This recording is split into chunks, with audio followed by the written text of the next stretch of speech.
Ito si Daniel. Siya ay isang propeta. Alam niyo ba na siya ay isa sa mga lingkod ng Panginoon na kayang bigyang kahulugan ang mga panaginip? At binigyan din siya ng mga pangitain na mangyayari tungkol sa hinaharap. At hindi lang yon mga bata, isa rin siya sa lingkod ng Panginoon na masasabi kong tunay na nagkatiwala sa Diyos dahil sa kanyang mga katangian bilang isang mapanalangin.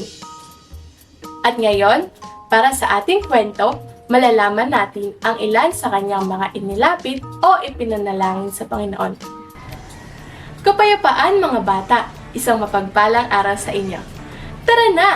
Ating alamin ang kwento tungkol sa ang panalangin ni Daniel na mababasa sa Daniel 9, versikulo 2 hanggang 19. Noong unang taon ng kanyang paghahari, si Daniel ay nakaunawa sa pamamagitan ng aklat ng bilang ng mga taon na isinalita ng Panginoon kay Jeremias na propeta dahil sa pagkaganap ng pagkasira ng Jerusalem 70 taon. At aking itiningin ang aking mukha sa Panginoong Diyos upang humanap sa pamamagitan ng panalangin at ng mga samo, ng pag-aayuno at pananamit ng magaspang at ng mga abo. Mga bata, ayon sa ating nabasa, hindi lang pala siya basta nanalangin, kundi habang nananalangin siya ay may kasama ring sakripisyo at buong puso niyang sinabi sa Panginoon ang kanyang mga kahilingan.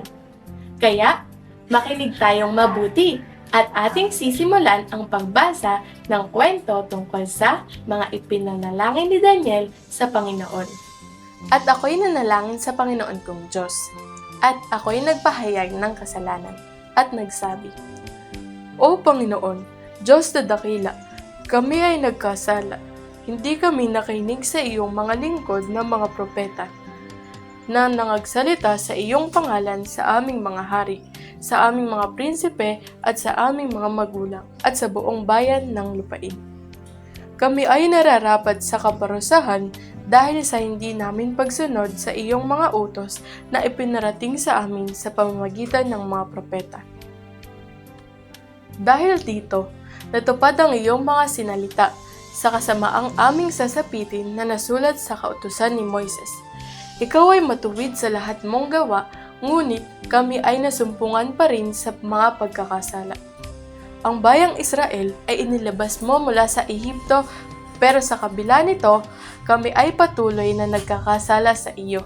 Kaya, alang-alang sa iyong pag-ibig, isinasamo ko na alisin mo ang iyong puot sa Jerusalem, ang iyong banal na lungsod at sentro ng iyong kaharian.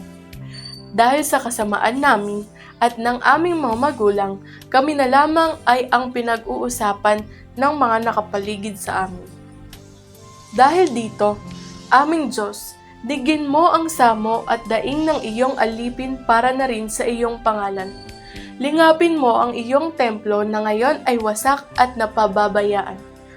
Diyos ko, dinggin mo kami. Tunghayan mo ang mapanglaw naming kalagayan. Masdan mo ang iyong lungsod na itinatangi at itinalaga. Hindi kami dumulog sa iyo dahil sa matuwid kami, kundi dahil alam namin na ikaw ay mahapaghin. Dinggin mo kami, Panginoon. Patawarin mo kami. Lingapin mo na kami alang-alang sa iyong pangalan. Yamang ang lungsod at ang bayang ito'y itinalaga mo para sa iyo.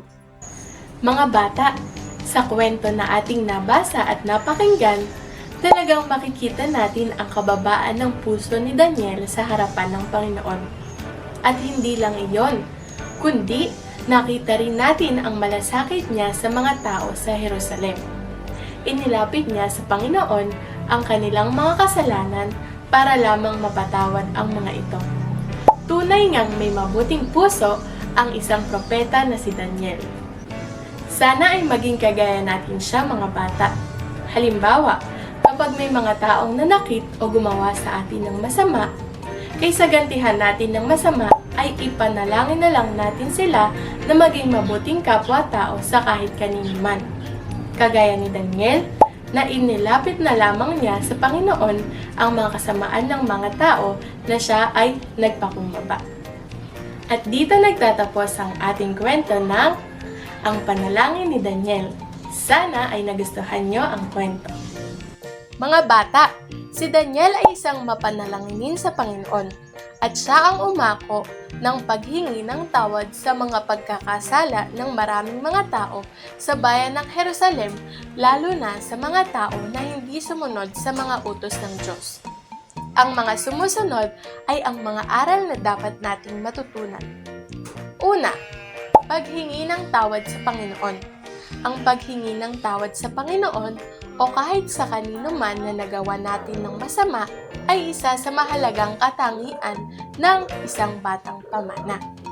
Nasaan man tayo, dapat dala-dala natin ang ganitong ugali.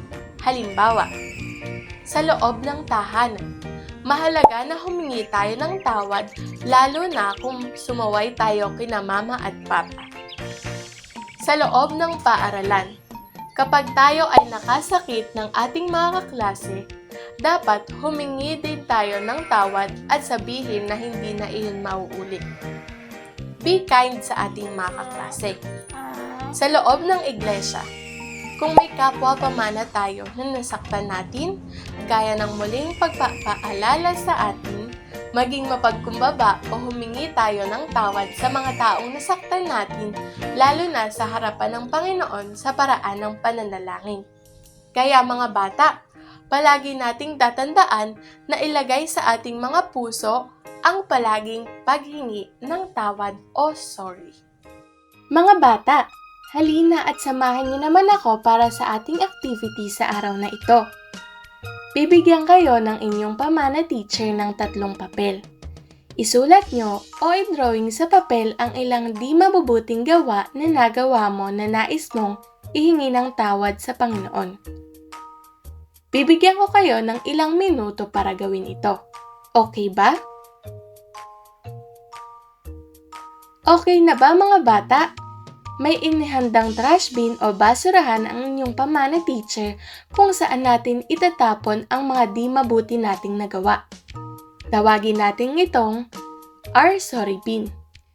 Tandaan natin mga bata na kung ihihingi natin ng tawad sa Panginoon ang mga di mabuting ating nagawa at mga kung hindi na ito uulitin pa, tayo ay patatawarin ng Panginoon at kakalimutan niya ang ating naging kasalanan, gaya ng itinapon na ito sa basurahan. Maaari niyo bang basahin isa-isa ang inyong mga isinulat bago niyo i-crumple o itapon ang papel sa basurahan? Nakapag-participate na ba ang lahat? Dahil itinapon na natin sa basurahan itong mga di mabuting gawa na nais nating ihingi ng tawad sa Panginoon, gagawin pa ba natin ulit ito? Siyempre hindi na! Okay ba yon? Halina at alamin naman natin ang inyong memory verse sa linggong ito. Ang ating memory verse sa araw na ito ay mababasa sa Matthew chapter 6 verse 12. And forgive us our debts as we forgive our debtors. Maraming salamat sa panonood ninyo mga bata. Hanggang sa muli, paalam at miss pa!